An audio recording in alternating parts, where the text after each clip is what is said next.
Guys welcome back. अब हम discuss करने जा रहे हैं बहुत इंपॉर्टेंट प्रॉब्लम कि यहाँ पे ये जो रिलेशन गिवन है आपको सेट ए में, तो आप ये सेट ए देख सकते हैं जिसमें सारे एलिमेंट्स हैं आपके 1 2 3 एंड 14। तो यानी इस सेट में 1 से लेके 14 तक नंबर्स हैं और जो रिलेशन यहाँ पे आपको दे रखा है वो है x y is such that 3x minus y is equals to 0।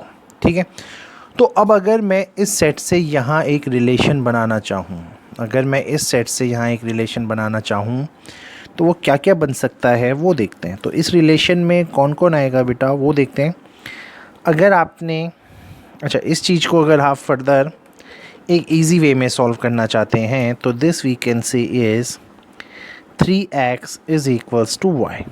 ठीक है, तो लेट्स से मैंने x की जगह 1 डाला तो मेरा y आता यहाँ पे 3। मैंने x की जगह 2 डाला होता तो y आ जाता मेरा यहाँ पे 6। मैंने x की जगह 3 डाला होता तो y आ जाता 9। मैंने x की जगह 4 डाला होता तो y आ जाता 12।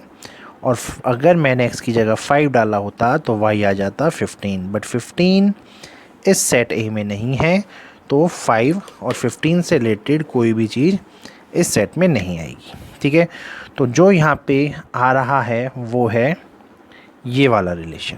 ठीक है, और इसको चाहें तो आप कन्वर्ट कर सकते हैं इस फॉर्म में।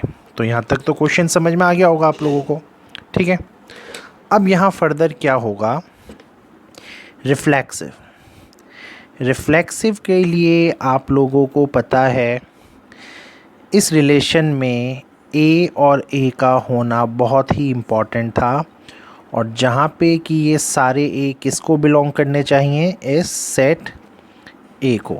ठीक है, इसका मीनिंग यहाँ पे क्या है, इसका मीनिंग यहाँ पे है कि आइडियली इस सेट में 1 1 2 2 3 3 4 4 5 5 6 6 7 7 14 14 ये सब होने चाहिए थे, लेकिन यहाँ पे ऐसा कुछ भी नहीं है। तो हम सिर्फ एक ही चीज़ लिखेंगे, एक छोटा सा चीज़, क्लियरली 1 1 इस सेट को यानी इस रिलेशन में बिलोंग नहीं कर रहा है, therefore R is not reflexive. तो आर यहाँ रिफ्लेक्सिव नहीं होगा। तो ये सबसे पहला इम्पॉर्टेंट पॉइंट जो अभी तक आपने देखा है कि आर यहाँ रिफ्लेक्सिव नहीं बन पाया। ठीक है, तो इसको लेके तो कोई ट्रबल नहीं होगा अभी तक। अब फर्दर आगे चलते हैं। अब सिमेट्रिक का रूल बड़ा सिंपल होता है बेटा कि अगर ए और बी किसी रिलेशन में हैं तो डेफिनेटली बी और ए को भी उस रिलेशन में होना पड़ता है। अब यहाँ पे आप देखें, जैसे आपके रिलेशन में 1 3 तो है, 1 3 तो इस रिलेशन का पार्ट है, बट यहाँ पे अगर आप ऑब्ज़र्व करें, यहाँ पे इसका ऑपोजिट यानी 3 1 वो इस रिलेशन में नहीं है। तो यहाँ से आपका ये जो रिलेशन होगा वो क्या हो जाएगा, रिलेशन इज़ नॉट सिमेट्रिक। तो ये भी आपको क्लियर हो गया होगा कि ये रिलेशन सिमेट्रिक क्यों नहीं है, क्योंकि जो कंडीशन के हिसाब से ए और बी और ए को इस रिलेशन में होना चाहिए। तो यहाँ तक बड़ा कूल गेम चल रहा है, कोई भी ट्रबल नहीं होगा। ट्रांजिटिव की तरफ आगे बढ़ते हैं। कोई भी फंक्शन ट्रांजिटिव कब होता है, जब ए और बी उस रिलेशन में हों एंड बी और सी नाम के ऑर्डर्ड पेयर भी उस रिलेशन में हों, और तब अगर हमें ए और सी दिख जाते हैं उस रिलेशन में तो हम कहते हैं कि ये ट्रांजिटिव है। या एक कंडीशन ये भी होती है, अगर इन दोनों में से एक भी मिसिंग है, अगर इन दोनों में से एनी वन कोई भी एक या बोथ, अगर इनमें से कोई भी एक या दोनों ही गायब हैं तो भी ये ट्रांजिटिव हो जाता है। ये क्लास में हम डिस्कस कर चुके हैं। अब इस एग्जांपल में देखिए, आपके पास जो रिलेशन है उसमें बेटा यहाँ पे 1 3 था, 2 6 था, देन 3 9 था, एंड देन 4 एंड 12 था। ठीक है, तो क्लियरली आप अगर यहाँ नोटिस करें, अगर आप यहाँ गौर से देखें, ए और बी इस रिलेशन में होना चाहिए। तो मैं एज्यूम कर रहा हूँ, चलो ए और बी 1 3 इस रिलेशन में है।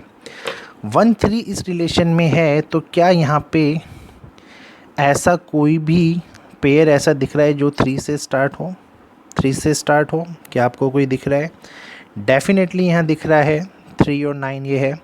तो अगर हम इन दोनों के लिए चेक करें तो 1 3 और 3 9 तो है, बट यहाँ पे 1 9 का जो पेयर आना चाहिए था इसको ट्रांजिटिव बनने के लिए, वो इस रिलेशन में नहीं है।